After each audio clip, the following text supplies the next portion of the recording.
Welcome friends. இன்னைக்கு நம்ம டேஸ்டியான ஈஸியாக செய்யக்கூடிய egg masala, white rice, chapati, dosa இதுக்கெல்லாம் தொட்டு சாப்பிட்டா அவ்வளோ டேஸ்டியாக இருக்குங்க. இந்த ஈஸியான எக் மசாலா எப்படி பண்ணலான்னு பார்க்கலாம் வாங்க. இந்த முட்டை மசாலா பண்ணுறதுக்கு நான் 3 முட்டை தண்ணியில் இது போல் 10 நிமிஷம் வேக வச்சு உரித்து வச்சுக்கலாம். இதுக்கு தேவையான பொருள் என்னென்னு பார்த்துக்கலாம். 3 மீடியம் சைஸ் தக்காளி அரிஞ்சு வச்சுக்கலாம். வெங்காயம் 1, கொத்தமல்லி, கருவேப்பிலை, இஞ்சி, பூண்டு இந்த போல் கொஞ்சமாக நசுக்கி எடுத்து வச்சுக்கலாங்க.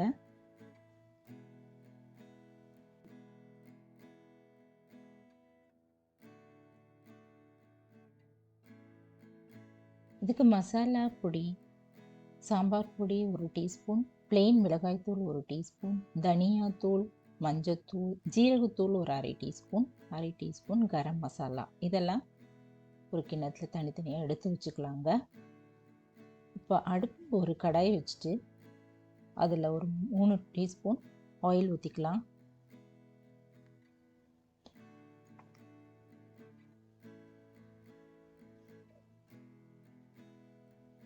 இப்போ எண்ணெய் நல்லா காஞ்சதும் நம்ம கட் பண்ணி வச்சுருக்க வெங்காயம் அதில் போட்டு வதக்கிடலாங்க.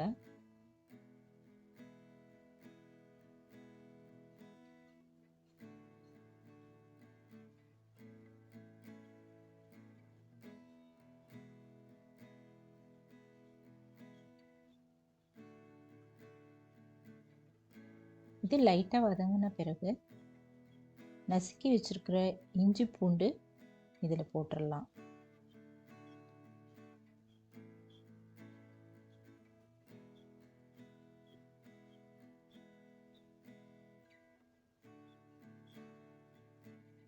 அதுவும் ஒரு 2 நிமிஷம் வதங்கட்டும்.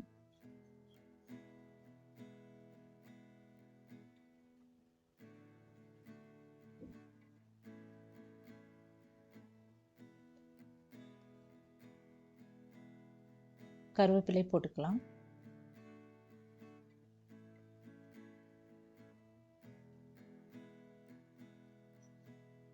இதெல்லாம் கொஞ்சம் நல்லா வதங்கின பிறகு நம்ம கட் பண்ணி எடுத்து வச்சிருக்க தக்காளி போட்டுடலாங்க.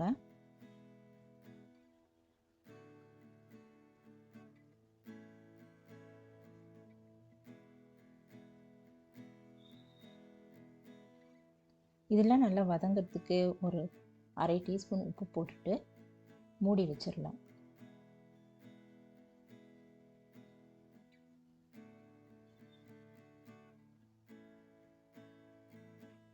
இப்போ நம்ம காய்கறி இல்லாத நேரத்தில் ஈஸியாக டக்குன்னு செய்கிறதுக்கு இந்த போல் சைட் டிஷ் ரொம்ப நல்லா இருக்குங்க.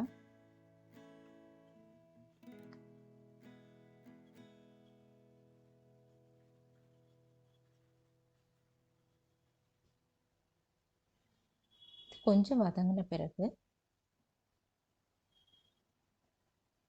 நம்ம எடுத்து வச்சுருக்கிற மசாலா தூள் எல்லாத்தையும் இதில் ஆட் பண்ணிக்கலாம். பிளெயின் மிளகாய் தூள், சாம்பார் தூள், மஞ்சத்தூள், தனியாத்தூள் இதெல்லாம் போட்டுக்கலாம்.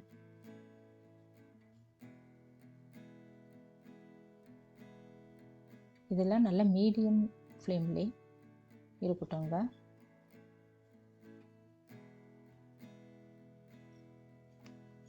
மீடியம் ஃப்ளேம்லேயே நல்லா வதக்கிடலாம்.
இது ஒரு 3 நிமிஷம் நல்லா வதங்கின பிறகு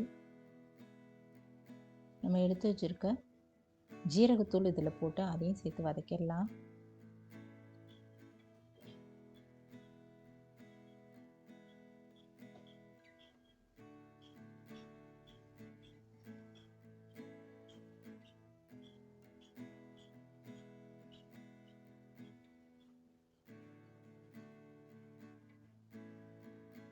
இதில் நம்ம 1 டம்ளர் தண்ணி ஆட் பண்ணிவிட்டு நல்லா கிளறிட்டு மூடியை போட்டு மூடி வச்சிடலாம். இது கொஞ்ச நேரம் ஒரு 5 நிமிஷம் நல்லா வேகட்டுங்க. மசாலா தூள் பச்சை வாசனை போக கொதிக்கட்டும்.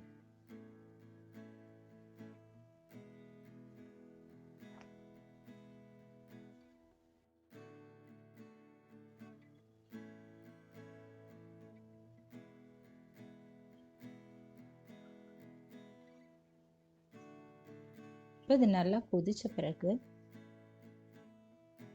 நம்ம எடுத்து வச்சுருக்கிற கரம் மசாலா இதில் போட்டு அதையும் மிக்ஸ் பண்ணிக்கலாம்.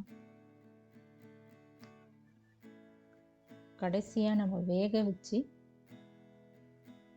உரித்து வச்சுருக்கிற முட்டைகளை இதில் கட் பண்ணி மசாலாவில் அப்படி போட்டுடலாங்க.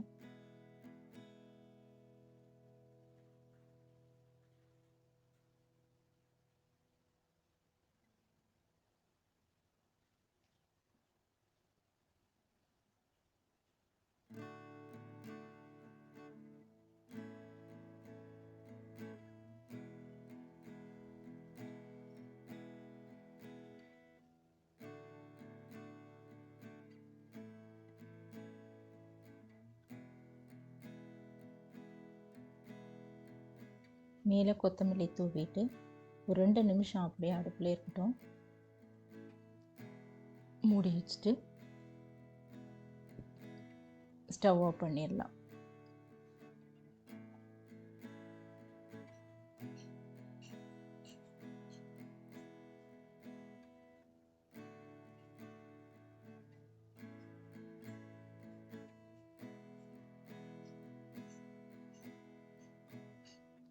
இது 2 நிமிஷம் கழித்து நம்ம இதை ஸ்டவ் ஆஃப் பண்ணிவிட்டு ஓப்பன் பண்ணி எடுத்து வச்சிடலாங்க. இப்போ டேஸ்டியான எக் மசாலா, ஈஸியாக செய்யக்கூடிய எக் மசாலா தயாராகிடுச்சுங்க.